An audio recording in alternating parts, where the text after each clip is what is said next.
Hey everyone, this video of mine right now has very good timing with my last one, where I covered the story of, Asmon Gold and his whole horrible dogshit rant about Israel and Gaza and Palestine and how they deserve it, in his words, not mine.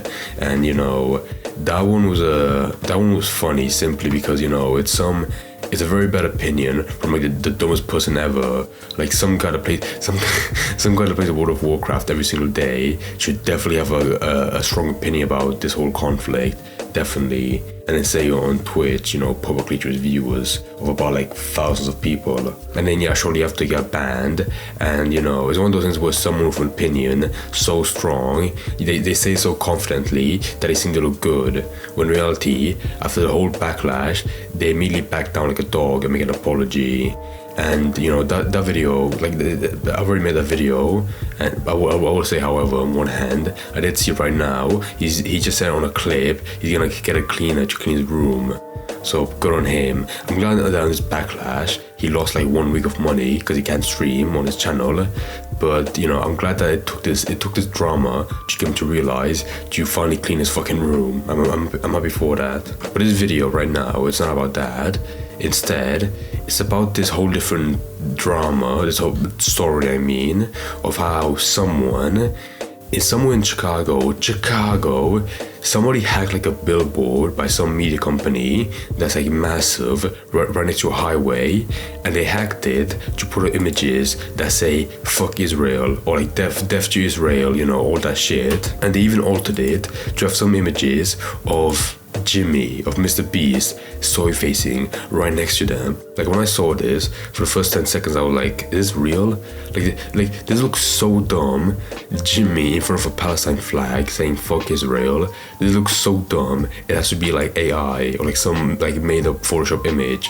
But it's not, it's actually real. Like there's already been so many articles about this, like even like police reports about like how people that were driving past there, they were offended by it, by the whole image of saying death to Israel. Like I'm gonna be honest, if I was one of those people on the road and I saw this, I'd find it so funny. I'm not one of those people that gets offended by by Israel or the Palestine thing, whatever.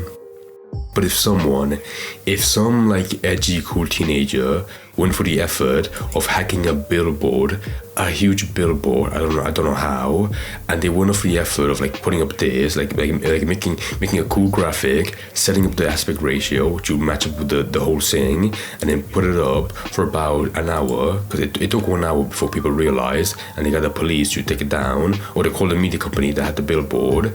So it was up publicly for everyone to see for 1 hour. And that's pretty funny, I'm sorry.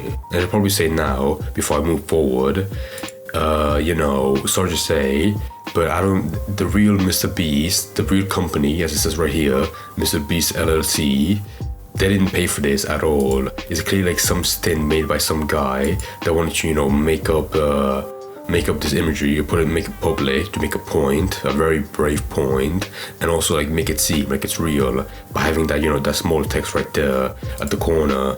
But no, he himself didn't pay for this. I'm sorry, guys. It's not that big of a surprise. Initially, I was like, like what's the point of that, of having Jimmy soy facing right there, like to make it more extreme?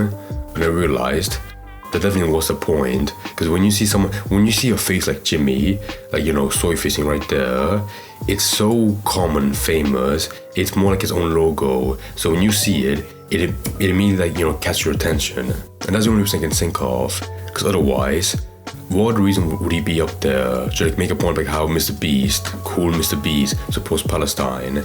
Because I don't think a single person in Chicago that supports Israel is gonna change their opinion about it, about the conflict, if they see Jimmy right there on a billboard saying fuck Israel. So yeah, I just think it's more like of an edgy joke that I find pretty funny. No, I find it funny because I was reading this article by Fox 42 in Chicago, and there was one witness that said like how they were driving home from school. It was around, for the 1 hour that was up, it was around the evening, so like around 5 or 6. And when one parent was like driving home with the kids in the back, they saw it, and the kid was old enough to read it, like what it said. And from their point of view, they were like, how to explain that to my kid? And I was thinking, if I was like some dumb 2-year-old, I would laugh my ass off if I saw MrBeast right next to the word fuck, being like, ah ha ha. Like, even at that age, I would find that funny, and I would know it was a joke. So yeah, for the average person, it was funny. It was a pretty good joke. But for any other person, like an official, both on MrBeast and for the media company that owns the Billboard, it was a huge nightmare. Because the second this happened, some spokesperson from MrBeast was like, okay, we do not condone this. We didn't pay for that. It's not ours. Don't blame us. And the media company, out front, as you can see by right there in the name, very bold and confident, they were just like, okay, we didn't allow for this. We're calling the police. We're gonna find the person that did this. And I was like, you're not gonna find them. Like, they're probably gone by now. You know, that made me think as well. Like, how do you hack this? Like, how do you hack a Billboard? It's either they had like a server to go onto and do it that way, or like very simply they found like a HDMI cable at the bottom of the floor, and they hooked up the laptop to it and just put the image that easily. It probably wasn't that, because it's not that simple. But if it was, holy shit. So all in all, I don't think the teenager that did this would be caught. And I say teenager because that's definitely the kind of person that would have this idea or this like sense of comedy that I also laughed at. And also because, you know, they at least made the, you know, I don't want to say smart choice, but they did intentionally plan it to happen, to like show up exactly yesterday when it was like a Jewish holiday in America. So for any Jewish people, they would be like, oh my god, you know, to make it more shocking. I mean, it's not that smart of a choice, like, oh my god, genius, but you know, it does show some effort in planning, I guess. I don't know. It's a dumb fucking joke, you know. Like, I don't think people seeing MrBeast on a billboard saying "fuck Israel." I don't think that's gonna change anyone's mind. But if the person that made it intentionally did it as a joke, then I have to concede and admit that was a pretty funny joke. I'm sorry.